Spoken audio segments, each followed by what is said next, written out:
Hello student, हम पढ़ रहे हैं the theory of comparative costs, सापेक्ष लागत सिद्धांत। ध्यान रखिएगा, सापेक्ष लागत सिद्धांत को ही कंपैरेटिव एडवांटेज या सापेक्ष लाभ सिद्धांत भी बोला जाता है। इसमें कंफ्यूजन नहीं होना है, ठीक है।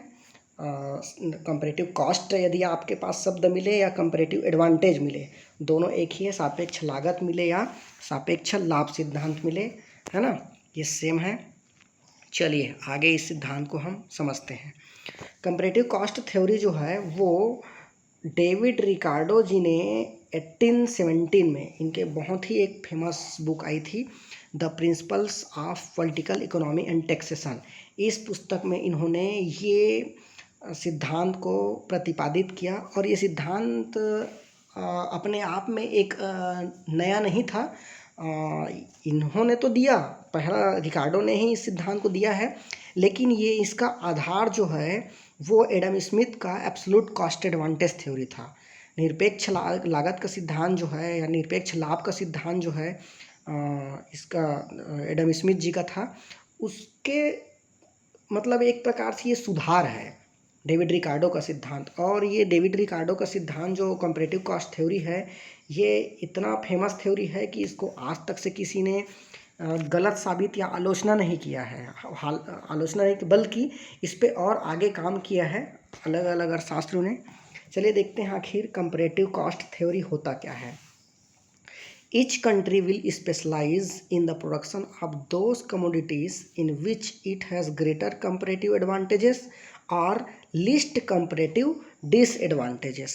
मतलब जो प्रत्येक देश है वो ऐसे कमोडिटी या ऐसे वस्तुओं पे का उत्पादन करेगा या ऐसे वस्तुओं के उत्पादन में स्पेशलाइजेशन करेगा, विशिष्टीकरण करेगा, जिसमें उस देश को या तो अधिक तुलनात्मक लाभ हो रहा हो या कम से कम तुलनात्मक हानि हो रहा हो। लिस्ट कंपैरेटिव डिसएडवांटेज, इसका मतलब क्या है? देखिए, यदि दो देश है और वो दो देश जो है वो कोई दो वस्तु बनाता है और व्यापार करता है, तो मान लो एक देश जो है वो सभी के सभी वस्तु को कम रेट में बनाता है, मतलब बहुत ज़्यादा लाभ प्राप्त करता है। तो जो कम रेट में बनाता है या बहुत ज़्यादा लाभ प्राप्त करता है, वो देश क्या करेगा? जिसमें सबसे ज़्यादा लाभ प्राप्त हो, तुलना करके, है ना, दूसरे देश से तुलना करेगा, तो जिसमें सबसे ज़्यादा लाभ प्राप्त हो उसी में स्पेशलाइजेशन करेगा।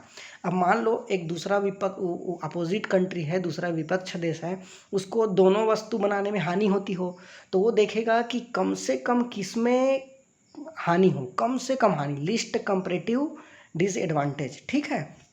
तो उस वस्तु का वो उत्पादन करेगा जिसमें कम से कम हानि हो। इसका मतलब क्लियर हो गया होगा, जो देश है वो ऐसे वस्तु का उत्पादन में विशिष्टीकरण करेगा जिसमें यदि वो फायदा हो रहा है तो तुलनात्मक रूप से दूसरे देश के अपेक्षा तुलनात्मक रूप से किसमें ज़्यादा फायदा हो रहा है ये देखेगा, उसको उत्पादन करेगा अच्छे से। और यदि हानि हो रहा है उसको, तो देखेगा कि कम से कम हानि किस में हो रहा है, और उस बेस में वो जो है स्पेशलाइजेशन करेगा, विशिष्टीकरण करेगा, और विशिष्टीकरण करके एक दूसरे को आयात निर्यात करेंगे। क्लियर? चलिए आगे बढ़ते हैं। एजम्पशन मतलब एक प्रकार से कोई भी थ्योरी जब बनती है तो एक कंडीशन होता है, उस कंडीशन के बिना वो थ्योरी अधूरा होता है। तो इसमें भी बहुत सारे ऐसे कंडीशंस हैं, थोड़ा समझने की कोशिश करते हैं क्या क्या कंडीशन है रिकार्डो के कंपैरेटिव कॉस्ट थ्योरी में। सबसे पहले, there are only two countries and they produce two goods. मतलब जो यहाँ पर है, दो देश है और दो वस्तु है, इसी को ही 2x2 मॉडल भी बोला जाता है। ओके, दो देश, टू कंट्री, और दो प्रोड्यूसर, दो वस्तु, टू गुड्स, तो 2x2 मॉडल खासकर ऐसा आपको एजम्पशन में कई ठो ऐसा मिलेगा। Labour is the only factor of production and cost production in measure in terms of labour unit. Labour is the only factor of production, जो श्रमिक है वही मात्र उत्पादन के साधन है। उत्पादन के साधन हम अभी 5 पढ़ते हैं आज के समय में, लेकिन इस थ्योरी में मात्र लेबर को ही उत्पादन के साधन माना गया है और बाकी साधन की बात ही नहीं की गई है, होता ही नहीं है बोले उत्पादन के दौरान, ठीक। और जो प्रोडक्शन होगा उसका जो लागत होगा कॉस्ट, उसको लेबर के इकाई के रूप में मापा जाएगा, लेबर के इकाई, ठीक है, इन terms of labour units.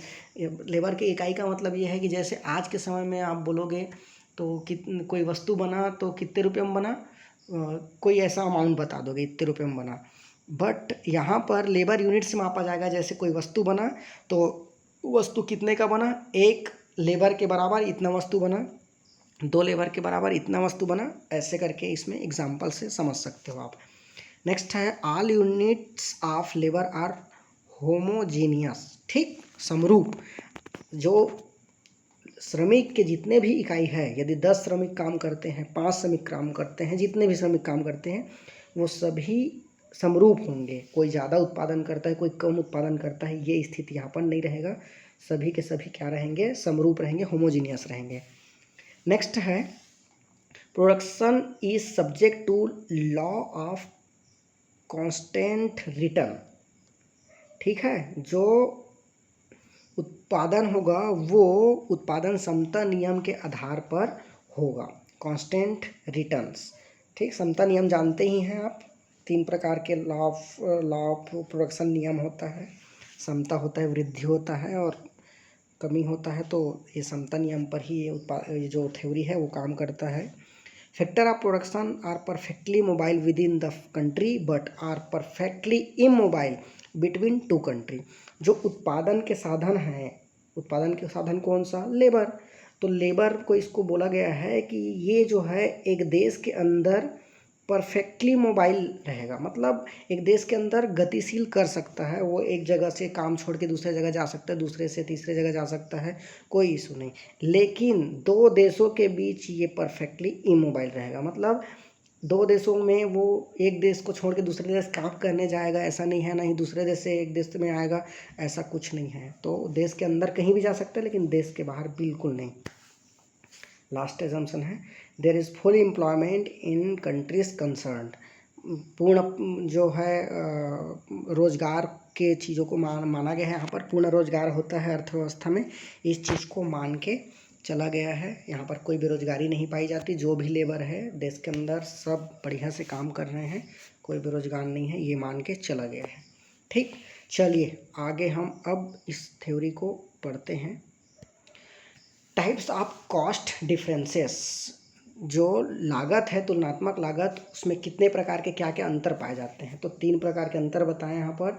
Absolute difference cost, निरपेक्ष लागत अंतर, इक्वल डिफरेंस इन कॉस्ट, सम लागत अंतर और कंपैरेटिव डिसएडवांटेज इन कॉस्ट, तुलनात्मक लागत अंतर। ये तीनों को हम देखेंगे और समझेंगे कि तुलनात्मक लाभ से लेके ये, मतलब इसको तीनों से आपको क्लियर हो जाएगा कैसे अंतर्राष्ट्रीय व्यापार होता है और क्या रिकार्डो देखता है। चलिए, ये जो है एब्सोल्यूट डिफरेंस कॉस्ट जो है ये रिकार्डो का एक प्रकार से थ्योरी है ये सेम, और इसको आप लोगों ने ऑलरेडी पढ़ चुका होगा, फिर भी मैं एक बार बता देता हूँ। 2 देश है, इंग्लैंड और इंडिया, और ये जो है पर यूनिट कॉस्ट जो है वो लेबर से लिया गया है, और 2 वस्तु का उत्पादन किया जाता है, कौन कौन सा, राइस और क्लॉथ। अब देखिए एब्सोल्यूट एडवांटेज में इंडिया जो है वो राइस का 2 यूनिट प्रोडक्शन करता है, एक लेबर लगा के, और क्लॉथ का 1। इंग्लैंड जो है राइस का 1 और क्लॉथ का 2। ओके, तो यहाँ पर क्लियर दिख रहा है इंडिया जो है वो 1 लेबर यूनिट लगा के राइस ज़्यादा प्रोडक्शन करता है क्लॉथ के अपेक्षा, और इंग्लैंड जो है 1 लेबर लगा के राइस से ज़्यादा क्लॉथ प्रोडक्शन करता है। ओके, अब यहाँ पर क्लियर पता ये चल रहा है कि इंडिया निरपेक्ष रूप से क्लॉथ के जगह में राइस ज़्यादा प्रोडक्शन करता है और इंग्लैंड क्लॉथ ज़्यादा उत्पादन करता है 1 लेबर लगा के, ठीक। अब इन लोग दोनों देश जो है वो एक राइस का प्रोडक्शन करता है और एक क्लॉथ का, तो सबसे अच्छा तरीका ये होगा कि इंडिया क्लॉथ का प्रोडक्शन बंद कर दे और इंग्लैंड राइस का प्रोडक्शन बंद कर दे, और जो भी यूनिट लग रहा है वो मात्र राइस ही प्रोडक्शन करे। इससे क्या होगा, अब यदि इंडिया 2 और 1 3 यूनिट उत्पादन कर रहा था, अब मात्र इसी को राइस बस को उत्पादन करेगा तो ये 4 यूनिट उत्पादन कर पाएगा, और इंग्लैंड जो है राइस का उत्पादन न करके मात्र क्लॉथ बनाएगा, तो दोनों करके 3 बनाता था, वो मात्र क्लॉथ 4 बनाएगा। और अंतर्राष्ट्रीय व्यापार से दोनों को लाभ भी होगा। कैसे लाभ होगा? इंडिया क्या करे, राइस बस प्रोडक्शन करे और राइस को इंग्लैंड को एक्सपोर्ट करे, और इंडिया क्या करे, इंग्लैंड क्या करे, इंग्लैंड मात्र जो है वो कपड़े बनाए और कपड़े को इंडिया को क्या करे, एक्सपोर्ट करे। ऐसे करने से जो है वो बढ़िया ये हो जाएगा कि दोनों देशों को फ़ायदा होगा, और इंडिया जो है वो एक्सपोर्ट करेगा राइस का और इंपोर्ट करेगा क्या का, कपड़े का। और जस्ट उल्टा इंग्लैंड भी क्या करेगा, कपड़ा जो है वो भेजेगा, निर्यात करेगा, और राइस चावल जो है वो आयात करेगा। तो ऐसे बहुत ही बढ़िया से क्या बोलना चाहिए, दोनों देशों के बीच व्यापार होगा और अंतर्राष्ट्रीय व्यापार से लाभ होगा। ये एब्सोल्यूट डिफरेंस इन कॉस्ट है। चलिए नेक्स्ट देखते हैं हम लोग, इक्वल डिफरेंस इन कॉस्ट, समान लागत अंतर। अब देखिए दोनों तुलनात्मक रूप से समान लागत अंतर रहेगा तो क्या व्यापार हो पाएगा, ये थोड़ा सोचने वाली बात है। इस आप टेबल में देख सकते हैं कि इंडिया जो है राइस और क्लॉथ दोनों में तुलनात्मक रूप से लाभ प्राप्त कर रहा है। इंग्लैंड राइस भी इंग्लैंड से ज़्यादा बना रहा है और क्लॉथ भी इंग्लैंड से ज़्यादा बना रहा है, और इंग्लैंड जो है वो दोनों वस्तु को भारत से कम बना रहा है। 1 यूनिट लगा, इंडिया जो है वो 10 यूनिट राइस बना रहा है, 5 यूनिट क्लॉथ बना रहा है। और इंग्लैंड जो है वो राइस भी भारत से कम बना रहा है और क्लॉथ भी भारत से कम बना रहा है। तो क्या यहाँ पर व्यापार हो सकता है? इसको देखने के लिए ये देखना पड़ेगा कि कंपेयर में यदि राइस बना रहा है तो कंपेयर में कितना अंतर है दोनों के बीच, और क्लॉथ बना रहा है तो कितना अंतर है। यदि ये अंतर ज़्यादा मिला तो व्यापार किया जा सकता है। तो देखते हैं ये अंतर जानने के लिए, यदि ऐसे सामान्य देखेंगे तो आपको 2:1, 2:1 या 1:2, जो भी बोलो, ये 2 और 1 का वो है, और ये भी 2 का 1 का ये है। तो अनुपात जो है वो दोनों का समान है। एक लेबर लगा के वो एक क्लॉथ बना सकता है, 2 राइस, और यहाँ एक इंग्लैंड भी क्लॉथ बना सकता है और 2 राइस इंग्लैंड बना सकता है। अब दोनों वस्तु में बराबर मात्रा में ही ज़्यादा बना रहा है एक देश, और दूसरा देश उतने ही अनुपात में कम बना रहा है, तो कैसे व्यापार होना संभव है? ये मुश्किल है। एक और इसको एग्जांपल से हम देख सकते हैं। यदि इसको और इंडिया के परिप्रेक्ष्य में देखें तो उसको करना पड़ेगा अपने को। इंडिया राइस का देखते हैं, 10 राइस बना रहा है बटे 8 कर देते हैं। जब इसको करेंगे तो ये आ जाएगा अपना 1.25। इसको परसेंट में लेंगे तो 125% हो जाएगा। इसका मतलब ये है कि इंडिया जो है वो इंग्लैंड से राइस 125% ज़्यादा बना रहा है, ठीक।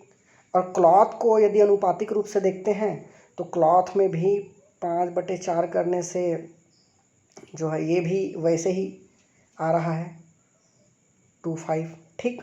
तो ये भी 125% आ रहा है। अब इंडिया जो है दोनों वस्तु को उत्पादन कर रहा है और उतना ही ज़्यादा उत्पादन कर पा रहा है इंग्लैंड से, तो कोई मतलब ही नहीं है व्यापार करने का। अब यदि इंग्लैंड के पक्ष में भी मैं ऐसे ही आपको देखूं कि 8/10 और 4/5 करके, तो सेम आएगा उसका परसेंटेज जो है। तो जब कोई दोनों में तुलना हो ही नहीं रहा है, ज़्यादा ही जब सेम ज़्यादा है और सेम कम है, तो कोई मतलब नहीं है प्रोडक्शन करने का। तो ऐसे स्थिति में क्या करेगा इंडिया जो है, अपने वस्तुओं का विशिष्टीकरण करे, और इंग्लैंड जो है वो अपने वस्तुओं का विशिष्टीकरण करे और व्यापार ना करे जब तक लागत अंतर नहीं होता, ठीक। इसके लिए बेस्ट है, मेरे ख्याल से समझ में आ गया होगा, क्लियर। नेक्स्ट चलते हैं, कंपैरेटिव डिफरेंस इन कॉस्ट। ये मेन है, तुलनात्मक लागत अंतर। इसको बहुत अच्छे समझना है, यही जो है वो एसेंस है, सार है रिकार्डो के सिद्धांत का। देखिए यहाँ पर इंडिया जो है वो दोनों वस्तुओं राइस और क्लॉथ दोनों को ये क्या कर रहा है, ज़्यादा बना रहा है एक ही लेबर यूनिट लगा के, और इंग्लैंड दोनों को क्या कर रहा है, कम बना रहा है। अब किया क्या जाए, व्यापार कैसे होगा, दोनों में ज़्यादा हो रहा है तो दोनों में तुलनात्मक अंतर देखेंगे। जब हम तुलनात्मक अंतर देखेंगे तो देखिए राइस के परिप्रेक्ष्य में देखिए, एक लेबर लगा के 10 यूनिट राइस इंडिया बना रहा है और इंग्लैंड 4 यूनिट। कितने का अंतर है, 6 का अंतर है। और 6 यूनिट का अंतर है ना। और क्लॉथ में आप देखिए, क्लॉथ में ये 10 बना रहा है, ये 8 बना रहा है, इसमें कितने का अंतर है, 2 का। इसमें कितने का अंतर है, 6 का। अब देखिए इंडिया यहाँ पर 6 यूनिट ज़्यादा बना पा रहा है राइस को। और देखो इंडिया तो दोनों में ज़्यादा बना रहा है, 10 इसमें भी बना रहा है, 10 इसमें भी बना रहा है, कोई दिक्कत नहीं। लेकिन इंग्लैंड कितना बना रहा है, एक में 6 कम बना रहा है और एक में 2 यूनिट कम बना रहा है। अब ऐसे स्थिति में क्या करना चाहिए, परसेंट के हिसाब से भी देखेंगे तो आप ये अलग परसेंटेज निकलेगा, 10/4 करके और 10/8 करके देखेंगे तो, है ना। तो अब इसको समझने की कोशिश करिए, तुलनात्मक रूप से अंतर तो आपको दिख ही रहा होगा। अब इंडिया, थोड़ा से परिभाषा पीछे याद करिए जो बताया गया था, कोई देश यदि लाभ प्राप्त करता है दोनों वस्तु में तो देखेगा सबसे ज़्यादा किस में लाभ प्राप्त कर रहा है। तो यहाँ पर क्या हो रहा है, इंडिया दोनों में लाभ प्राप्त कर रहा है, लेकिन सबसे ज़्यादा किस में लाभ प्राप्त कर रहा है, चावल में, राइस में। और इंग्लैंड दोनों में हानि प्राप्त कर रहा है, लेकिन सबसे कम से कम हानि किस में प्राप्त कर रहा है, कपड़े में। ठीक है, तो क्या करना चाहिए इस स्थिति में, इंडिया जो है वो कपड़े का प्रोडक्शन, सॉरी इंडिया जो है वो राइस का प्रोडक्शन करेगा, क्योंकि 6 यूनिट उससे ज़्यादा बना रहा है। और इंग्लैंड जो है वो क्या करे, क्लॉथ का प्रोडक्शन करे। यदि देखा जाए तो यहाँ पे इंग्लैंड जो है दोनों में कम बना रहा है, लेकिन यदि जो सापेक्ष अंतर है वो अंतर सबसे कम जो है वो इंग्लैंड में है। अब इसमें अच्छा क्या हो जाएगा, इन लोग व्यापार करेंगे तो देखिए ये व्यापार से पहले बिफोर ट्रेड क्या हो रहा है, इंडिया जो है वो 10 यूनिट राइस और 10 यूनिट क्लॉथ बना रहा है, मतलब टोटल 20 यूनिट क्या बना रहा है, इंडिया जो है प्रोडक्शन कर रहा है। और इंग्लैंड 4 यूनिट राइस और 8 यूनिट क्लॉथ बना रहा है। टोटल कितना बना रहा है ये, 8×4 = 12 यूनिट। अब दोनों देशों में व्यापार नहीं हो रहा है तो अपने अपने देश मिला के इन लोग टोटल, दोनों देश मिला के 14 यूनिट राइस बना रहे हैं, चावल, और 18 यूनिट कपड़े, और दोनों मिला के 32 यूनिट का प्रोडक्शन कर रहे हैं, दोनों देश मिल के, और अपने अपने देश में अपना अपना कर रहे हैं। ठीक है, कोई दिक्कत नहीं है। बट यदि दोनों देश के बीच में व्यापार होता है आफ्टर ट्रेड, तो ट्रेड के बाद में क्या होगा, जब ट्रेड होगा तो इंडिया तो ऑलरेडी दोनों में ज़्यादा है, तो इंडिया बनाया 20 यूनिट और इंग्लैंड बना रहा है अब कितना, 16 यूनिट क्लॉथ। 16 यूनिट क्लॉथ कैसे, क्योंकि अब इंडिया मात्र चावल बना रहा है तो दोनों लेबर लग रहा है, 2 लेबर लग के तो 20 यूनिट बनेगा। ओके, पहले भी दोनों यदि क्लॉथ और राइस बना रहा था तब भी 20 यूनिट, तो इंडिया को तो कोई ना घाटा है ना फ़ायदा है। अब इंग्लैंड क्या करेगा, मात्र उसको लागत अंतर किस में कम है, क्लॉथ में, तो ये क्या करेगा, क्लॉथ बनाएगा तो ये 16 यूनिट प्रोडक्शन करेगा, इसको बिल्कुल नहीं बनाएगा चावल को, जो इंग्लैंड है वो। तो अब क्या हो रहा है, देखो टोटल प्रोडक्शन है वो हो रहा है 36 यूनिट, 36। अब देखिए जब बिफोर ट्रेड था, जब व्यापार के पहले की बात चल रही थी, तो टोटल 32 यूनिट उत्पादन हो रहा था पूरे विश्व में, कहा जाए 2 देश है अपने आप में विश्व है, ठीक। और जब दोनों देश व्यापार करने लगे और विशिष्टीकरण किए तुलनात्मक लागत के अंतर को देखते हुए, तो 36 यूनिट, मतलब जो 4 यूनिट का क्या हुआ, वृद्धि हुआ, है ना। यही जो 4 यूनिट है वो व्यापार करने से फ़ायदा को, लाभ को बता रहा है, ठीक। यही तुलनात्मक लागत जो है वो अंतर है, या यही 4 जो है वो तुलनात्मक लाभ है। ऐसे करके 2 देश के बीच में व्यापार किया जा सकता है और दोनों देश अच्छे से व्यापार से लाभ उठा सकते हैं। तो मेरे ख्याल से ये समझ में आ गया होगा ये थ्योरी जो है ना। चलिए ठीक है, धन्यवाद।